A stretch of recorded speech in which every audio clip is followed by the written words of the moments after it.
सुबह सुबह जब संध्या जी उठी तो उन्हें रसोई में से कुछ आवाजें सुनाई दी। उन्होंने रसोई में जाकर देखा तो उनकी बहू पूजा जल्दी जल्दी पराठे सेक रही थी।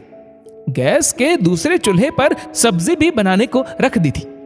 संध्या जी को याद आया, रात को पूजा के मायके से उसकी भाभी का फोन आया था।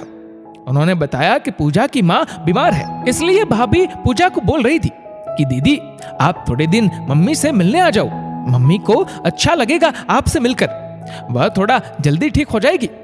और वैसे भी वह काफी दिनों से आपसे मिलना चाह रही थी। काफी टाइम हो गया है आपको उनसे मिले हुए, बार बार आपसे मिलने की जिद करती रहती है आजकल। पूजा की माँ के बीमार होने की खबर जैसे ही संध्या जी को पता चली, उन्होंने उसी समय पूजा को बोल दिया था, पूजा तू अपनी माँ से मिलकर आ जा और थोड़े दिन उनके पास ही ठहर जाना। वैसे भी तू साल में कोई 8-10 दिन के लिए जा पाती है, भागती हुई से तो जाती है, ये थोड़े दिन इधर उधर घूमने फिरने में ही निकल जाते हैं। माँ के पास फुर्सत से बैठने का वक्त ही कहाँ मिलता होगा इन दिनों में। इस बार फुर्सत से जा और माँ के पास अच्छे से रुक कर आ। पूजा ने भी अपनी सास की हाँ में हाँ मिला दी और बोला, मैं कल ही चली जाऊंगी। पर अभी संध्या जी ने उठकर देखा तो पूजा मायके जाने की तैयारी छोड़ घर के कामों में उलझी है। ये देखकर संध्या जी पूजा से बोली, अरे पूजा, मैंने तुझे सुबह जल्दी अपने मायके रवाना होने के लिए बोला था और तू है कि अभी रसोई में घुसी है। अभी तक तो लगता है तूने कोई सामान भी पैक नहीं किया अपना। पूजा बोली, अरे माँ, बस थोड़ा सा घर का काम है, आपके लिए दोपहर का खाना बना जाती हूँ, थोड़ी घर की साफ सफाई भी कर जाती हूँ ताकि बाद में आपको परेशानी ना हो। वैसे भी आपके घुटनों में आजकल दर्द रहता है। संध्या जी ने गैस बंद कर दिया और बोली, चल छोड़ ये सब काम, मैं कर लूंगी सब। घुटनों का दर्द इतना ज्यादा भी नहीं है कि मैं काम ना कर सकूं। तेरे जितना अच्छा तो नहीं होगा, पर फिर भी मैं काम चलाऊ काम तो कर ही लूंगी। तू ये बाकी के कामों की टेंशन रहने दे, जल्दी से अपना बैग पैक कर और अपनी माँ से मिलने जा, वह इंतजार कर रही होगी कब से तेरा।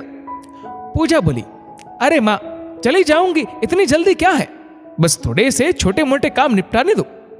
संध्या जी ने पूजा को अपने पास बिठाया और उसको देखते हुए उदास होते हुए बोली, बेटा, ये घर के काम कभी खत्म नहीं होंगे, हमेशा चलते रहेंगे। एक काम खत्म करेगी दूसरा निकल जाएगा, ऐसे पता नहीं सारे दिन भर कितने काम निकलते रहेंगे।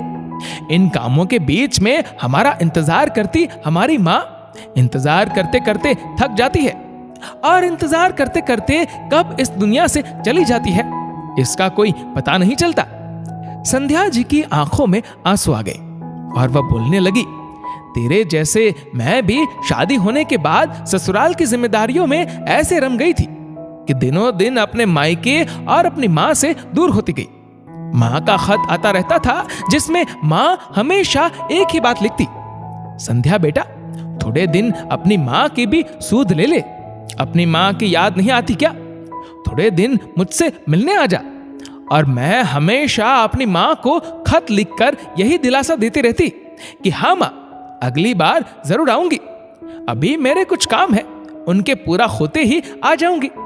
मेरे ये काम कभी खत्म ही नहीं हुए, एक को पूरा करती दूसरा काम आ जाता, फिर मैं उन कामों में उलझ जाती, फिर माँ को अगली बार आने का आश्वासन देती। और संध्या जी रोते रोते बोलने लगी, बेटा, फिर एक दिन माँ इन आश्वासनों को लेकर ही मेरा इंतजार करते करते खत्म हो गई, पर ये मेरे काम आज तक खत्म नहीं हुए। माँ खत्म हो गई बेटा, पर काम कभी खत्म नहीं हुए, इसलिए तुझको बोल रही हूँ, तेरी माँ बीमार है, इन बूढ़ी हड्डियों का कोई भरोसा नहीं है बेटा, कब ये शरीर जवाब दे जाए, और तू भी मेरी तरह बस इन कामों में उलझी रहे। मैं तो मेरी माँ से बिना मिले ही रह गई, पर मैं नहीं चाहती तू अपनी माँ से। ऐसा बोलते बोलते संध्या जी फफक फफक कर रो पड़ी। उधर पूजा की आंखों से भी गंगा जमुना बहने लगी। वह बोली, सच बोल रहे हो माँ आप, मैं अभी के अभी अपना बैग पैक करती हूँ और जल्दी से माँ से मिलने के लिए रवाना होती हूँ। ये जिंदगी के काम तो सारी उम्र यूं ही चलते रहेंगे, हम इनके समाप्त होने का इंतजार नहीं कर सकते। सबसे पहला जरूरी काम है माँ से मिलना। बस माँ, मैं अभी जा रही हूँ, और माँ प्लीज आप अब रोना मत। थोड़ी देर में पूजा अपना सामान पैक कर मायके के लिए रवाना हो गई। अब वो अपनी माँ के इंतजार नहीं रहने देना चाहती थी। उधर संध्या जी के मन में एक संतोष था कि चलो कोई बेटी तो अपनी माँ से मिलने के इंतजार को पूरा करने जा रही है। इस वीडियो को लेकर आपकी क्या राय है नीचे कमेंट करके जरूर बताएगा। और अगर आपको वीडियो अच्छा लगा हो तो वीडियो को लाइक करेगा, शेयर करेगा ज्यादा से ज्यादा लोगों तक। और ऐसे ही और भी इंस्पिरेशनल वीडियोस के लिए सब्सक्राइब करें हमारे यूट्यूब चैनल को और फेसबुक पर फॉलो करें हमारे पेज को। धन्यवाद।